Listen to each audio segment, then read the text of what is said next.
Hey everybody, it is Scott the Steehnroller Steen with winnersandwhiners.com. It's Sunday, it's the NFL, and it is time to drop a deuce.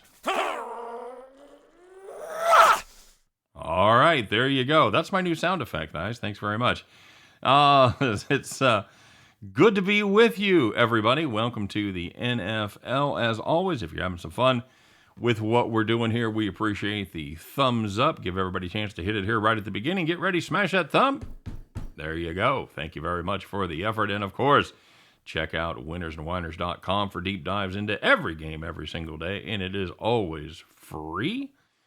And subscribe to our channel if you would be so kind. Smash that subscribe button. And last but not least, we want to know what you're playing. Put those plays in the comments section. I know you got some good NFL stuff cooked up for today. Maybe some last round of the Ryder Cup action, whatever it is. Put them in there.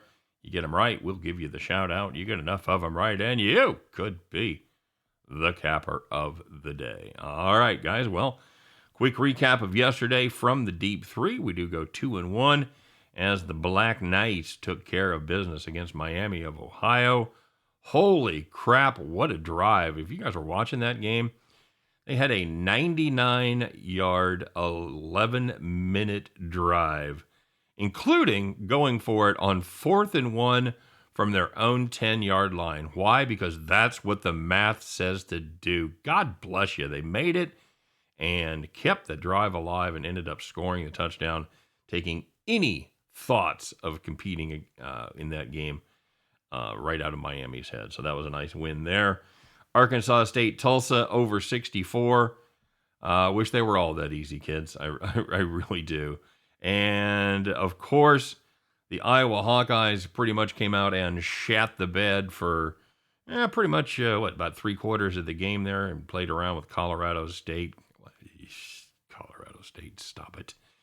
Anywho, so we lose that one as they did not cover the 23 and the hook. So, with that being said, let's get to today's action, shall we? Got a couple of NFL plays cooked up for you. We're going to start with a 1 p.m. Eastern time start, and that is going to be the Kansas City Chiefs as they host the Los Angeles Chargers.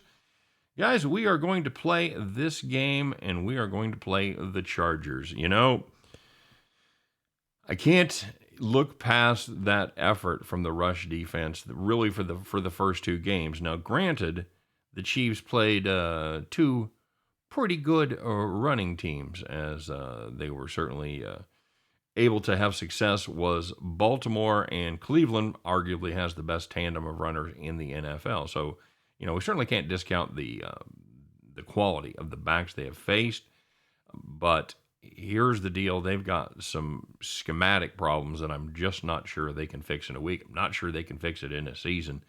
And then they go up against Austin Eckler today, who hasn't been great so far as running the football. Is a great weapon out of the backfield as far as catching the ball. Hasn't been a great runner, but they have faced, I think this is going to be the easiest defense the Chargers have faced so far. Chargers do a pretty good job against the Chiefs. They should have won that opening. They should have won that game last season in opening day when they ended up stabbing Tyrod Taylor in the lungs like it was something out of Pulp Fiction. That guy has the worst luck anywhere, I swear to God. And that pretty much opened the door for the quarterback to take care of business there. And, you know, this Charger team, if you're a Chiefs fan, you've got to be worried just a little bit about this team. They are very good. They've always been good on the defensive side of the ball, and I think they may have the offense this season to keep up, you know, because they've got Herbert. Herbert, you know, was the shit at Oregon. He was going to be the number one draft pick. He kind of had a down season, had some ticky-tack injuries, and you kind of forgot about him. But you've seen how good he is. And here's the bottom line for me, guys. The Chiefs just don't look the same right now. They're not putting up those monster numbers on offense. they got to 30, but they're just not quite. Oh, they get to 20, 31-29. So I mean, they're just something seems to be missing. I'm not sure what it is. I know they're scheming a little bit differently against Mahomes. Chiefs haven't been able to run the football successfully. I think that would help a lot.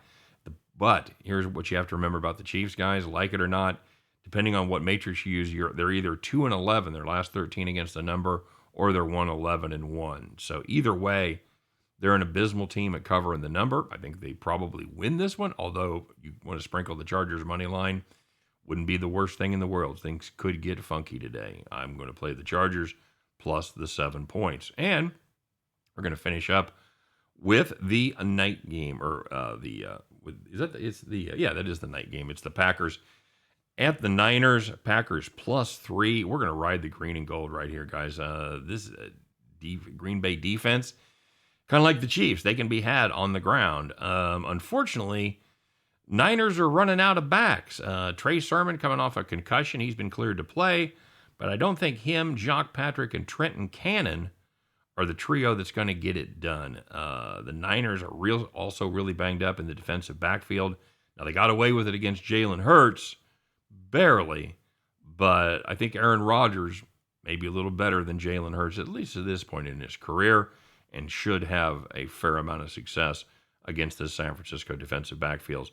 Rodgers 9-3-1 against the spread as a dog of 4 or fewer points in his career against opponents coming off consecutive wins, just like the Niners are, including 9-1-1 in his last 11 games in such circumstances. I'm going to ride Aaron Rodgers and the Green Bay Packers plus 3. We're going to start the day with the Los Angeles Chargers plus the 7. At the end of those two, you guys can join me as we pick up our winning tickets and head back to the window. All right, guys. Well, you know how I did yesterday. Let's see how y'all did. And boy, there were some call the cop moments in yesterday's action. We're gonna talk about that on the show tomorrow. So make sure you guys tune in for that, because it's gonna be we're gonna have to do some sorting, some culling out to find out who makes the cut for call the cops. There was a few of them out there. But as far as today goes, Dave Del Pazzo goes 1-1. He got juiced. Thomas Bowe going 1-0 plus 200. He had the St. Louis Cardinals. Yasvani Padilla Conde goes 2-1 plus 180. Buddy's House of Food goes 2-1 plus 90. J-Rock in AZ goes 1-1 plus 80. Memon Funderburk going 3-2 plus 80. By the way, Memon Funderburk had a great question. If you guys listen to Scott and I do our thing, I'm always talking about fading Presbyterian or taking the over. It's a difficult bet to find. You can't. There's an opening line on it that we've been using. It's kind of a tester line. That's what I've been using, but it's actually not available until game day in most spots. And I found it at one of the offshore books. The other two didn't have it. So it's the reason I don't give out that play, because it's not accessible enough for everybody. I don't want to be, some kind of thing that nobody can find. That doesn't serve any purpose of me coming and giving you plays you can't make. So if you have it, until further notice, fade Presbyterian until they figure this number out. Because if you guys don't watch the show, they were 14-point favorites, underdogs last week. They lost by 73. They were 11-point dogs yesterday, and they lose by 30.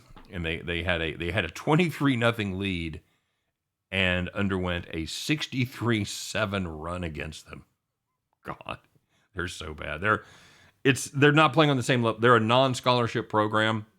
They're playing all scholarship. And the reason they were on my radar is because Kevin Kelly coaches them, the guy that doesn't punt from Arkansas, blah, blah, blah. Anyway, fade the Blue Hose until further notice, if you can find it. All right. Like I said, Memon Thunderbird goes 3-2 plus 80.